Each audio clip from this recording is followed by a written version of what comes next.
Hello दोस्तों, आप सभी का मेरे YouTube चैनल टॉस क्लासेस में स्वागत है।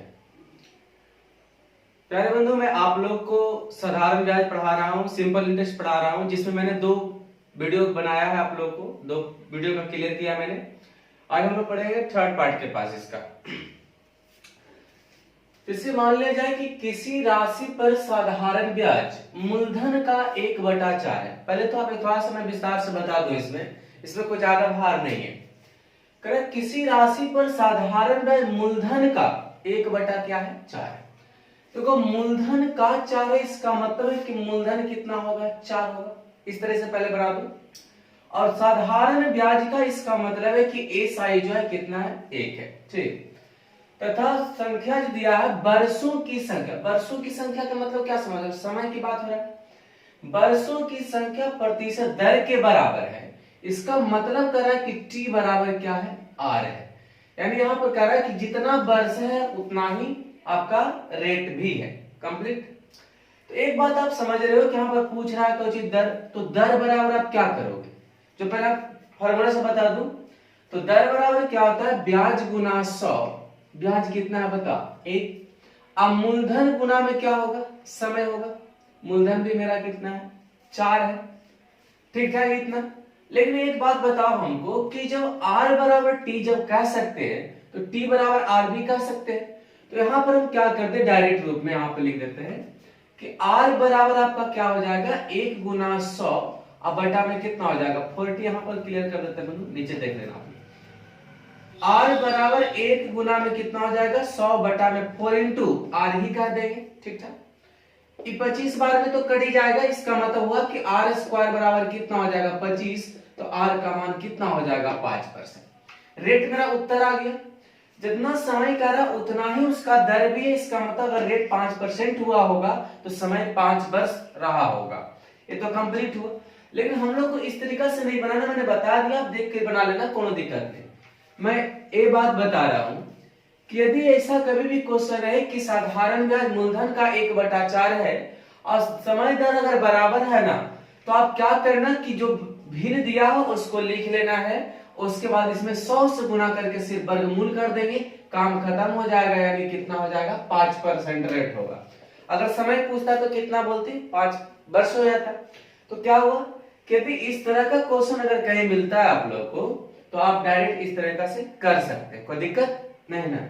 अब देखो, ये क्वेश्चन की बात हुआ, आप समझ में आ गया होगा। तो कहोगे सर, किसी राशि पर साधारण ब्याज उस राशि का 25 बटा कितना है? 36 गुना है। यदि वार्षिक दर तथा समय का संख्यात्मक मान बराबर है, इसका मतलब कर रहा है कि दर और समय यानी रेट और टाइम क्या है? बराबर है। तो दर क्या है? तो मैंने बताया कि जो भाग दिया रहेगा ना, उसमें आप क्या करोगे? सिर्फ 100 से गुना कर देना है, अब वर्गमूल कर देना, आपका उत्तर आ जाएगा। अब मैंने बेसिक टाइप से भी बता दिया, उस तरीका से भी बना सकते हो, एक्स मान के भी बना सकते हो। अब यहां पर काटो। 9 चौक कितना होता है? 36। अब 25 चौक कितना होता है? 100। एक बात बताओ कि जब 2 को 25 है तो एक 25 वर्गमूल से निकलेगा। आई 9 का वर्गमूल कितना होता है? 3। यानी 8.1 बटा कितना परसेंट होगा? 3%। आप लोगों को मैंने बताया है कि किताब से बनाना है। अगर कोई प्रॉब्लम अगर किसी बुक का अगर आ जाता है तो आप मेरे ग्रुप वाले नंबर पे भेज सकते हो, जिसमें हम नंबर बता दिया है 8434205239। इस पे भी बना, जो ग्रुप बनाया है उस पे भी आप डाल सकते हो। कोई अगर परेशानी हो गई, पूरा खत्म है तो बहुत सारा, कुछ क्लास खत्म ही नहीं हुआ, बहुत सारा आप लोगों को पढ़ना है। तो मैंने इतना बता दिया। तो इस तरह का क्वेश्चन आप लोग कहीं भी बुक में मिले तो डायरेक्ट उड़ा देना है, कुछ नहीं करना। 100 से गुना करके क्या कर देंगे? रूट कर देंगे। आगे बढ़ते हैं।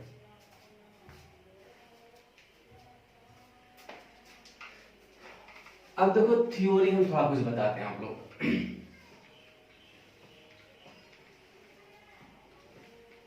देखो, अगला, यदि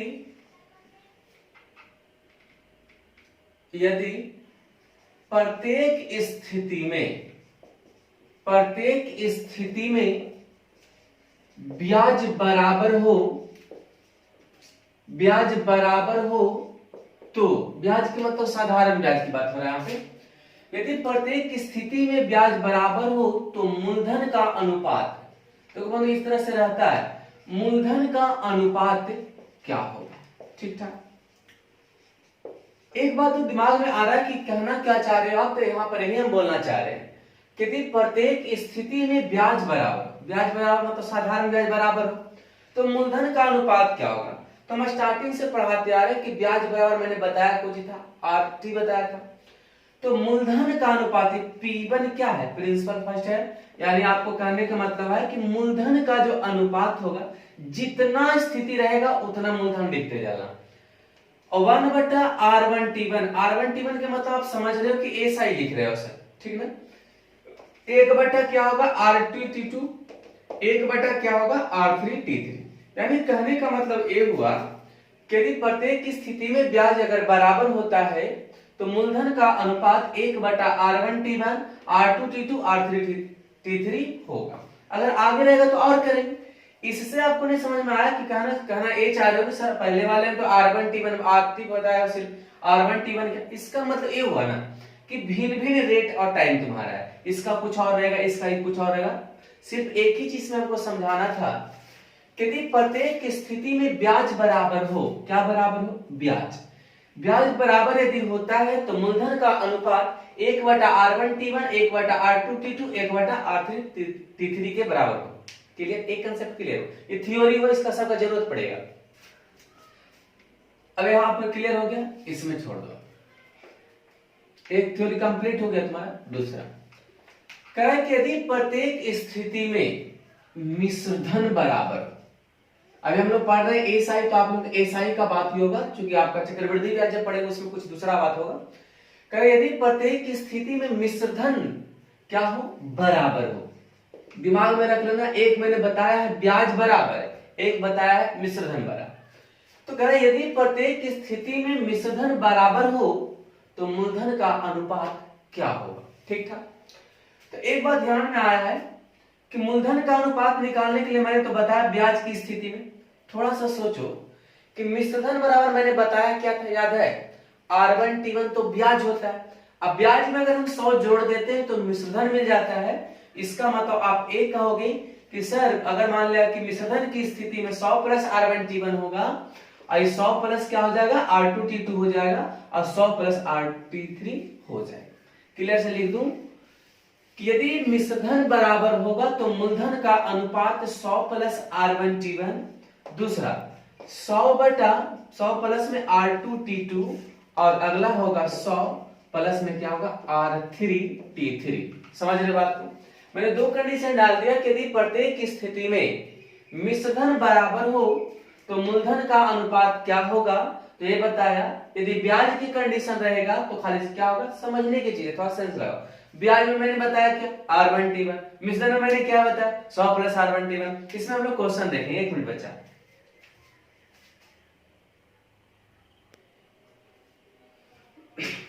देखो बंधु, अगला क्वेश्चन लिख दिया मैंने। एक व्यक्ति क्रमशः 6 वर्ष, 10 वर्ष तथा 12 वर्षों के लिए साधारण ब्याज की दर से 10%, 12% तथा 15% वार्षिक दर पर धन लगाता है। ठीक, कर यदि तीनों स्थितियां में क्या बराबर है, ब्याज बराबर। इतना तो आप समझ रहे हो। तो मूलधन का अनुपात क्या हो। पहले एक बात बताओ हमको कि जब ब्याज बराबर होता है तो मूलधन का अनुपात क्या होता है, P3 होता है। तो मैंने बताया 1/R1T1, 1/R2T2 और यहां पर क्या होता है 1/R3T3 मूलधन का अनुपात होता है। सोचो एक बात को कि सर अगर हमें करना चाहे तो P1 कितना होगा, तो 1/R1T1 के मतलब एक 6 वर्ष लेना है समय और दर दोनों लेना है, तो 6 दहां को कितना होगा 60, एक क्लियर हो गया। ठीक, दूसरा है P2 जब निकालेंगे तो 1/R2T2, तो 10 गुना 12 कितना हो जाएगा 120। अगला क्या होगा 1/15 गुना 12 कितना होगा 180। समझ रहे बात को मेरा। अब देखो अनुपात निकालेंगे तो आप नीचे नीचे पहले काट भी सकते हो, 1 2 3, क्लियर हो गया। तो अनुपात निकालना, मैंने अनुपात में पढ़ाया है कि जब अनुपात भिन्न के रूप में रहे तो सबसे पहले हर वाले को एलसीएम लेकर अनुपात को प्रकट करते हैं। 1 2 3 का एलसीएम कितना होगा बताओ 6, तो 6 इकाई कितना होगा 6 और द्वितीय कितना होगा 6 और 3 गुना 6, यानी कहने का मतलब ये हुआ कि जो मूलधन का जो अनुपात होगा ना वो कितना होगा, 6:3 अनुपात क्या होगा, 2 होगा। अब एक बात सोचो यहां से कि कहना यही चाह रहा था कि तीनों स्थितियों में क्या बराबर हो, ब्याज बराबर। तो जब ब्याज बराबर होती है ना तो मूलधन का अनुपात क्या होता है, 1/r1t1 1/r2t2 r3t3 होता है। यानी कितना हो जाएगा, 1/60 कैसे आया, तो दक्षा का 60, 12 दाओं को 120, 15 गुना 12 कितना होगा, 180, 6:3:2 कंप्लीट हुआ। चल अगला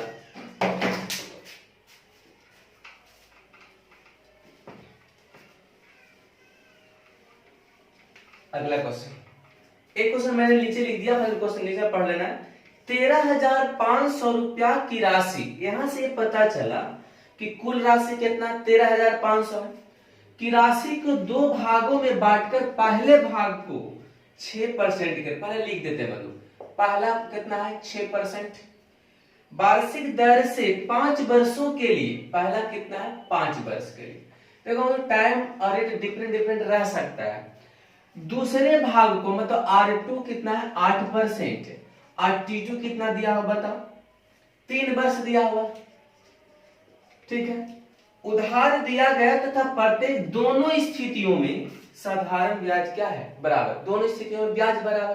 तुरंत दिमाग में आ रहा है सर ब्याज बराबर बोल दिया है, मूलधन का अनुपात 1/r1t1, तो 6 कितना 30 और 8 दिया कितना होगा 24, काट लो 6 × 30, 6 कितना होगा 24, यानी 4 क्या होगा 5। ये क्या निकला बताओ, मूलधन का अनुपात निकल गया। यानी हम यहाँ पर लिख दूं कि 4 कितना हो जाएगा 5। ये 4 5 समझ में आया होगा, आप एलसीएम लेके भी बना सकते हो, ऐसा क्रॉस भी गुना भी कर सकते हो। तो अनुपात तो क्लियर हो गया, लेकिन यहाँ पर पूछा है कि तो राशियों का अंतर क्या, जो क्वेश्चन लिख दे वो क्वेश्चन लिखना है आप लोग को। तो राशियों का अंतर क्या है पूछ रहा है। एक बात बताओ कि 13,500 है क्या, राशि टोटल राशि, चूंकि इसी को बंटवारा करना है, हमारा टोटल राशि कितना है 9। अगर पूछता कि प्रथम भाग क्या है तो 4 से गुना, दूसरा भाग क्या है तो 5 से गुना, लेकिन पूछा दोनों राशियों का डिफरेंस यानी अंतर क्या है तो गुना में कितना करेंगे 1। यानी आप बताओ दोनों के मूलधन का अनुपात कितना होगा, 15 से, यानी उत्तर कितना हो जाएगा 1500 रुपया का क्या होगा अंतर हो। समझ में बात आया बच्चा। तो मैंने बता दिया, आज मैं 2 पॉइंट बढ़ाया। पहले तो आप लोग बताया कि यदि मूलधन ब्याज के बराबर रहेगा तो 100 से गुना करके आप रूट कर देना, रेट समय इक्वल आ जाएगा। दूसरा मैंने बताया कि जब ब्याज साधारण ब्याज जब बराबर होती है ना तो मूलधन का अनुपात जो होता है उसके क्या होता है, अपोजिट होता है, 1/r1t1 1/r2t2, जितना नंबर है उतना कर देंगे। तीसरा मैंने बताया, आप और क्वेश्चन इसमें बताते हैं, थोड़ा रुक जाओ, टेढ़ा टेढ़ा भी कुछ क्वेश्चन चाहिए ना। जितना क्वेश्चन मैं बोल बोल के लिखा रहा हूं आप किताब से मिलाना, आप जो बन रहा है तो बनाना कुछ ऐसा क्वेश्चन, ऐसा नहीं दिमाग में बनाना कि कुल बन ही जाए, कुछ की चीज आपको भी दिमाग लगाना होता है, ठीक। लेकिन सब पैटर्न वही रहेगा तो मैं पढ़ाएगा। एक क्वेश्चन मैं लिखा दूं आप लोग को, देख लो। 21,140 रुपया को देखो 2 भागों में बांटा जाता है। देखो मतलब कुछ सुन के भी लिख लेना, बांटा जाता है, 2 भागों में बांटा जाता है। पहले भाग को 8% की दर से 3 वर्षों के लिए, कितना वर्षों के लिए 3 वर्षों के लिए, तथा दूसरे भाग को 9% की दर से 2 वर्षों के लिए उधार दिया। करा अंतिम में पूछ रहा है, उधार दिया। दोनों स्थितियों में क्या है, दोनों स्थितियों में ब्याज बराबर हो, ब्याज क्या हो बराबर, यानी साधारण ब्याज की बात हो रहा है, बराबर हो तो प्रत्येक की राशि कितनी होगी, प्रत्येक की राशि कितनी होगी, ठीक ना। तो क्वेश्चन जो मैंने लिख दिया हो कि 21,140 रुपया के 2 भागों में बांटा जाता है। पहले भाग को 8% की रेट से 3 वर्षों के लिए, तो यहां पर लिख दूं R1 और T1 मालूम है, 8% कितने वर्ष के लिए 3 वर्ष के लिए। दूसरा भाग जो लगाया है 9% से कितने भाग वर्ष के लिए 2 इयर्स के लिए 2 वर्ष के लिए। दोनों स्थितियों में क्या बराबर हो रहा है जरा बताओ, ब्याज बराबर हो रहा है।